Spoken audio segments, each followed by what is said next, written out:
గరంపురి అనే గ్రామం ఉండేది. దాని పేరు గరంపురి అని ఎందుకుంటుందంటే ఆ ఊర్లో సూర్యుడు వేడి కిరణాలు వేరే ఊరికంటే ఎక్కువ పడతాయి. ఆ కారణంగా ఇక్కడ ఎండాకాలంలో మిగతా గ్రామాల కంటే ఎక్కువ వేడి ఉంటుంది. అక్కడ కేవలం ఒక్కటే దుకాణం ఉంటుంది. ఆ దుకాణం సేటుగారి భార్యది. ఆవిడ ఫ్యాన్లమ్ముతుంది. ఒకరోజు ఒక వ్యక్తి సేటమ్మ దుకాణంలో ఫ్యాన్ కొనడానికి వస్తాడు. అక్కడ పనివాడు దక్ష్ ఉంటాడు. ఇదిగో దక్ష్ భాయ్, నేను 3 నెలల క్రితమే మీ దగ్గర ఒక ఫ్యాన్ కొన్నాను. కానీ అది ఇప్పుడు మళ్ళీ పాడైపోయింది. బాగు చేసే ప్రయత్నం చేశాను, కానీ అస్సలు నడవడం లేదు. ఇప్పుడు నేనేం చేయగలను? ఒకవేళ మీ ఫ్యాన్ పాడైంది అంటే ఒక పని చేయగలను. ఒక కొత్త ఫ్యాన్ కొనుక్కో నా దగ్గర. నేను నీకు మంచి ఫ్యాన్ ఇస్తాను. ఇలా చెప్పే కిందటిసారి కూడా ఆ ఫ్యాన్ నాకు అమ్మావు, కానీ అప్పుడే పాడైపోయింది. కొత్తది తీసుకోవాలంటే తీసుకో, లేకపోతే ఇక్కడి నుంచి వెళ్ళిపో. నా సమయాన్ని మాత్రం వృధా చేయకు. ఎలాగో ఎండాకాలం రాబోతుంది. ఫ్యాన్ తీసుకోకపోతే బయటపడ్డ చేపలాగా కొట్టుకుంటావు. ఎందుకంటే ఊర్లో సీటమ్మ దుకాణంలో మాత్రమే నీకు ఫ్యాన్లు దొరుకుతాయి. అతను ఆలోచనలో పడతాడు. ఆ తర్వాత దక్షతో, సరే సరే, ఫ్యాన్ తీసుకోకపోతే వేడిలో నా పిల్లలు బతకలేరు. ఆ వ్యక్తి దక్ష్ దగ్గర ఫ్యాన్ కొనుక్కుంటాడు. అది కూడా ఎక్కువ ఖరీదుకి. ఆ తర్వాత ఇంటికి వెళ్తాడు. ఆ రోజు సాయంత్రం సేటమ్మ తన దుకాణానికి వెళ్తుంది. చెప్పు దక్ష్, ఇవాళ ఎన్ని ఫ్యాన్లమ్మావు? ఎంతమంది వచ్చారు పాత ఫ్యాన్లు తీసుకుని? అది చాలామంది వచ్చారు తమ ఫ్యాన్లు పాడాయిని అని. నేను బోలెడని ఫ్యాన్లు అమ్మాను. ఒప్పుకోవాల్సిందే సేటమ్మా, మీరు అవకాశాన్ని సమయాన్ని బాగా అవకాశంగా తీసుకుంటున్నారు. పాత ఫ్యాన్లను కొత్త ఫ్యాన్లు అని చెప్పి బాగా నమ్ముతున్నారు. నన్నేం చేయమంటావ్? తప్పట్లేదు. మంచివమ్మితే వీళ్ళు మళ్ళీ మళ్ళీ వస్తారా ఏంటి? సేటమ్మ ప్రతి సంవత్సరం ఫ్యాన్లను ఎక్కువ డబ్బులకి అమ్ముతుంది. ఆ ఊర్లో తరుణ్ అనే వ్యక్తి తన భార్య షేలుతో పాటు నివసిస్తాడు. ఒకరోజు తరుణ్ ఇంట్లో ఫ్యాన్ కూడా పాడవుతుంది. దానికి అతని భార్య షేలు ఇలా అంటుంది, చూడండి, 3వ సంవత్సరంలో 3వసారి ఫ్యాన్ పాడైంది. పెళ్ళప్పుడు చాలా చెప్పి తీసుకొచ్చారు. నువ్వు అంటే చందమామను తీసుకొస్తానన్నారు. నీకసలు వేడనేది తెలియకుండా చూస్తానన్నారు. కానీ ఇప్పుడు పరిస్థితి ఇలా ఉంది. ప్రతి సంవత్సరం విసనకర్రతోనే గాలి పీల్చుకోవాల్సొస్తోంది. ఇలా చూడు, నన్ను ఏమని చెప్పమంటావు? ఊరంతా కూడా ఇదే పరిస్థితి. అందరి ఫ్యాన్లు 7 నెలల కంటే ఎక్కువ పనిచేయడం లేదు. మా నాన్న నన్ను ఏసీలో పెంచారు, కానీ నీ ఫ్యాను సంవత్సరం పూర్తవకుండానే పాడవుతోంది. అయినా నేను వేడిని తట్టుకోవడానికి సిద్ధపడ్డాను. ఎందుకంటే నీతోనే ఉండాలి కదా. తెలుసుకునే ప్రయత్నం చెయ్యి. అసలు ఫ్యాన్ మాటిమాటికి ఎందుకు పాడవుతోంది? నువ్వు చెప్పింది కూడా నిజమే. సరే, నేను ముందు ఈ ఫ్యాన్ తీసుకొని దుకాణానికి వెళ్తాను బాగు చేయించడానికి. చూద్దాం, ఎవరికి తెలుసు, ఈసారి దీన్ని ఎవరైనా బాగు చేస్తారేమో. తరుణ్ ఫ్యాన్ తీసుకుని సేటు దుకాణానికి వెళ్తాడు. అతను చూస్తాడు, సేటు తన దుకాణంలో దక్షతో పాటు ఉంటుంది. వాళ్ళిద్దరూ ఒకరితో ఒకరు మాట్లాడుకుంటుంటారు. ఆ కారణంగా వాళ్ళకి కనిపించదు తరుణ్ అక్కడికొచ్చి నిలబడ్డాడు అని. తరుణ్ వాళ్ల మాటలు వింటాడు. అరే, ఏం ఫ్యాన్ అమ్ముతున్నావు? నీకు నేను ఏం చెప్పాను? మంచి ఫ్యాన్లను పక్కన పెట్టు. అందరూ ఇచ్చిన పాత ఫ్యాన్లను కొంచెం అటు ఇటు రిపేర్ చేసి మళ్ళీ అమ్మేయ్. మంచి ఫ్యాన్లను నేను మా బంధువులకిస్తాను. ఈ ఊరి వాళ్లకి పాత ఫ్యాన్లే అమ్మాలి. అలాగే సేటమ్మ గారు, అది నేను పొరపాటున అమ్మేశాను. కానీ మీరేం కంగారు పడకండి. పూర్తిగా 3 రెట్ల ధరకే నేను ఆ ఫ్యాన్ అమ్మాను. తరుణ్ వాళ్ల మాటలు విని ఆశ్చర్యపోతాడు. సేటమ్మతో ఇలా అంటాడు, ఏంటి, మీరు కావాలనే పాత ఫ్యాన్లని ఊళ్ళో వాళ్ళకి అమ్ముతున్నారా?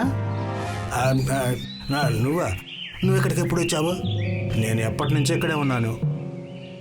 దక్ష్ గుడ్డివాడా, అతనిక్కడికొచ్చి నిలబడ్డాడు, కానీ నీకు కనిపించలేదా? మేడం, మీకు కూడా అతను కనిపించలేదుగా. సేటమ్మా, మీ బండారం బయటపడింది. ఇక ఈ విషయాలన్నీ నేను ఊరందరికీ చెప్తాను. తప్పకుండా వెళ్ళి చెప్పు, నేను చూస్తాను. చెప్పిన తర్వాత ఊరి వాళ్ళు ఏం చేస్తారో. ఎండాకాలం కదా, నా దుకాణం ఒక్కటే ఉంది. ఊరందరూ నా దగ్గరే ఫ్యాన్ తీసుకోవాలి, ఇక్కడే కొనాలి. వేరే ఎవ్వరూ ఫ్యాన్లు అమ్మడం లేదు కదా. అమ్మగారు చెప్పింది నిజమే కదా. వెళ్ళు వెళ్ళు, వెళ్ళి ఎవరికి చెప్తావో చెప్పుకో. అందరి నిస్సహాయతను మీరు అవకాశంగా తీసుకోకండి. అందరి ఏడుపులు మీకు తగులుతాయి. వెళ్ళిక్కడి నుంచి. ఎవరి ఏడుపులైనా ఇక్కడికి వస్తే వాటికి నేను బాయ్ బాయ్ చెప్తాను. తరుణ్ కొత్త ఫ్యాన్ తీసుకోకుండానే తన పాత ఫ్యాన్ని తీసుకుని అక్కడి నుంచి వెళ్ళిపోతాడు. తనలో తనే మాట్లాడుకుంటుంటాడు. ఈ సేటము చెప్పింది నిజమే. ఇన్ని సంవత్సరాలు అయ్యాయి, కానీ మేమెప్పుడు ఆలోచించనే లేదు మా ఫ్యాన్లు అసలు అంత తొందరగా ఎలా పాడవుతున్నాయో అని. వీళ్ళు వాటిని సరిచేయడానికి బదులు కొత్త కొనుక్కోమని చెబుతున్నారు. తరుణ్ అలా మాట్లాడుకుంటూ వెళ్తూ ఉంటాడు.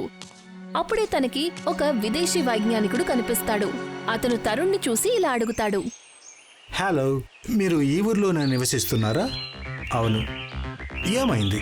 ఎందుకు అంత దిగులుగా ఉన్నారు? తరుణ్ ఊరి సమస్యను అలాగే సేటమ్మ గురించి ఆ వైజ్ఞానికుడికి చెప్తాడు. అది విని వైజ్ఞానికుడు తరుణ్తో ఇలా అంటాడు. కంగారు పడకండి. నేను ఈ ఊరిలో ఇంత వేడుగా ఎందుకు ఉందోనని తెలుసుకోవడానికి మాత్రమే వచ్చాను. దీనిని పరిష్కరించడానికి నేను ఒక ఏసీని తయారు చేశాను. ఆ వేడిని బట్టి అది తగ్గిస్తుంది. నేను ఒక ముఖ్యమైన పని మీద నా దేశానికి వెళ్ళాలి. నేను ఆ ఏసీని నీకు ఇస్తున్నాను. పద, నాతో పాటు పద. వైజ్ఞానికుడు తరుణ్ని తన చిన్న ల్యాబ్కి తీసుకువెళ్తాడు. అక్కడ ఒక ఏసీ ఉంటుంది. అది ఒక మామూలు ఏసీలాగే కనిపిస్తుంది. ఏసీని చూపించి వైజ్ఞానికుడు తరుణ్తో, ఈ ఏసీని మీ ఇంటికి తీసుకువెళ్ళు. ఇందులోకి నువ్వు ఏ క్లాత్నైతే పెడతావో అలాంటి క్లాత్ని ఈ ఏసీ తయారు చేసిస్తుంది. అది నిన్ను ఎప్పుడు చల్లగా ఉంచుతుంది.